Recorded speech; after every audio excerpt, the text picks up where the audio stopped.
안녕하세요. 이수환 의원입니다. 오늘은 좀 흥미로운 주제를 가져왔어요. 술 좋아하시는 분들, 아니면 가끔 마시더라도 어쩐지 좀 더부룩하거나 다음날 힘들었던 경험? 다들 있으시죠? 네, 있죠. 분명히 같은 술을 마셨는데 누구는 괜찮고 누구는 유독 힘들어하고. 맞아요. 그래서 오늘은 체질별 맞춤 음주법에 대해 이야기해 보려고 합니다. 음주와 체질의 지혜라는 자료를 좀 봤는데요. 이걸 바탕으로 체질마다 어떤 술, 어떤 안주가 더 잘 맞을 수 있는지 한번 파헤쳐보죠. 재밌겠네요. 이게 그 사상의학에 기반한 접근이죠. 사람을 태음인, 소양인, 소음인, 태양인 이렇게 네 가지로 나눠서 보는 거요? 네, 맞습니다. 각 체질마다 가진 기운이나 생리적인 특징이 다르다고 보잖아요. 그렇죠. 그래서 이 자료는 이제 내 체질을 알면 술을 고를 때도 좀 더 현명한 선택을 할 수 있다? 뭐 이런 이야기를 하는 건데요. 물론 가장 중요한 건 따로 있죠. 뭐죠? 역시 양 조절. 당연하죠. 과음은 독입니다, 독. 예전부터 한두 잔은 뭐 혈액순환 돕는 약주다 했지만 넘어가면 독기가 된다는 거. 이건 뭐 기본 중에 기본이죠. 그렇죠. 그건 꼭 기억해야 하고요. 그럼 이제 체질별로 한번 들어가 볼까요? 음, 가장 흔히 좀 술 잘 드시는 분들, 주당 타입이라고 하는 태음인부터 시작해 볼까요? 네, 좋습니다. 태음인. 이분들이 다른 체질보다 그 알코올 분해 능력이 상대적으로 좀 뛰어나다고 알려져 있잖아요. 네, 간 기능이 강하다고 들었어요. 맞아요. 근데 바로 그 점 때문에 좀 건강을 과신해서 과음하기 쉬운 체질이기도 해요. 조심해야죠. 오히려 그래서 더 위험할 수도 있겠네요. 그렇죠. 그리고 이 자료에서 보면 태음인은 몸에 습하고 열한 기운이 좀 쌓이기 쉽대요. 그래서 차갑고 습한 성질인 맥주나 와인 이런 것보다는 오히려 소주나 양주 같은 증류주가 기운의 균형 면에서는 조금 더 낫다고 그렇게 보네요. 단순히 해독 능력만이 아니라 그 기운의 균형이요. 신기하네요. 네, 그런 관점인 거죠. 그럼 안주는요? 안주도 중요하잖아요. 중요하죠. 안주는 이제 소고기나 두부 요리처럼 좀 성질이 평이하거나 따뜻한 거 그런 게 좋다고 하고요. 해산물이나 생선은 상대적으로 좀 피하는 게 좋다고 나와 있어요. 그렇군요. 혹시 숙취 해소 팁 같은 것도 있나요? 태음인은 칡차나 콩나물국이 도움이 된대요. 그리고 땀을 좀 내는 거, 목욕이나 가벼운 운동으로 땀 흘리는 것도 좋다고 하고요. 오, 땀 내는 거요? 알겠습니다. 자, 그럼 다음은 반대로 몸에 열이 많은 소양인으로 가볼까요? 네, 소양인. 이분들은 딱 느낌이 오는데 시원한 맥주가 잘 맞을 것 같아요. 맞습니다. 정확히 보셨어요.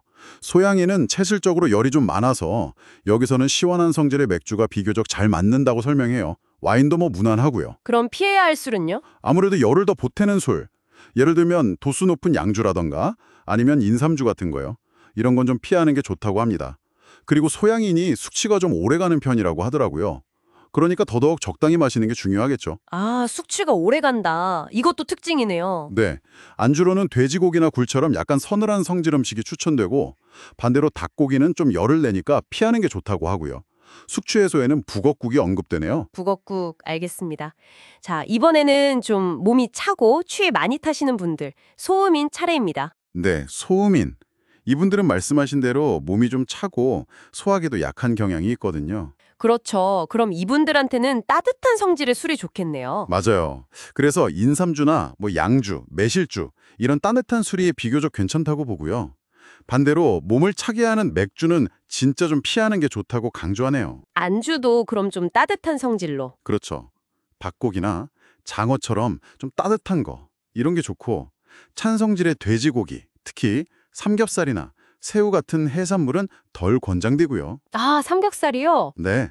그리고 소음이는 특히 땀을 너무 많이 흘리면 기운이 빠지기 쉽대요. 그래서 숙취 해소한다고 막 사우나 가서 땀 뻘뻘 흘리고 이러는 건 좀 피해야 한다고 조언하네요.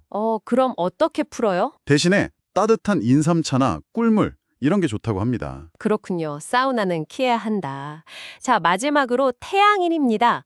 이분들은 제가 듣기로는 술을 특히나 조심해야 한다고 하던데요. 네, 맞습니다. 사실 태양인이 좀 드문 체질이긴 한데 일반적으로 간 기능이 상대적으로 약한 체질로 많이 분류되거든요. 간 기능이 약하다. 네, 그래서 술 자체가 잘 안 받고 진짜 조금만 마셔도 건강을 해칠 수 있다고 봐요. 그래서 이 자료에서는 태양인의 경우에는 그냥 술 종류 상관없이 금주하는 게 최선이다. 이렇게 아주 강조를 합니다. 금주가 최선이다.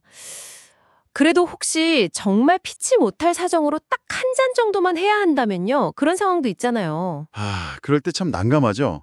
근데 뭐 정말 부득이하다면, 아주 부득이하다면 그나마 독한 소주나 양주보다는 맥주가 조금은 낫다고 언급은 돼요. 근데 이건 진짜 차선책이고요. 제일 좋은 건 역시 안 마시는 겁니다. 네, 그건 명심해야겠네요. 안주는 어떤 게 좋을까요? 안주는 좀 담백한 거요. 생선회나 조개류, 아니면 과일, 이런 게 추천되네요. 오늘 쭉 들어보니까 체질마다 이렇게 어울리는 술, 안주가 있다는 관점이 참 흥미롭네요. 그렇죠. 재미있는 접근이죠. 하지만 역시 뭐니 뭐니 해도 제일 중요한 건 절제겠죠. 하루 한두 잔 넘기지 않는 거예요. 정확합니다. 그게 기본 중에 기본이고요. 다만 이제 이왕 마셔야 하는 상황이라면 오늘 나눈 이야기처럼 당신의 체질을 한번 고려해 보는 거죠.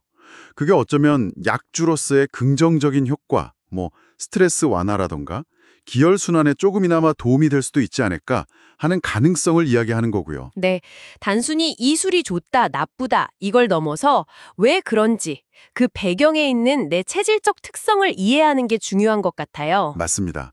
술뿐만 아니라 음식, 운동, 뭐 생활 습관 전반에서 자기 체질을 아는 게 건강 관리에 진짜 중요한 시작이 될 수 있거든요. 그러네요. 필요하다면 이수환 의원 같은 전문적인 곳에서 체질 상담을 한번 받아보고 나에게 맞는 생활 습관 전반에 대한 조언을 얻는 것도 좋은 방법이겠고요. 네, 그렇죠. 개인 맞춤형 건강관리법을 찾는데 분명 도움이 될 수 있습니다. 자, 오늘 이야기 들으신 당신. 술 말고도 혹시 내 체질에는 이게 좀 안 맞았을 수도 있겠구나. 혹은 이런 습관은 좀 바꿔보면 좋겠다 싶은 거 혹시 떠오르시는 거 있으신가요? 오늘 내용을 바탕으로 한 번쯤 생각해 보시는 것도 좋을 것 같습니다.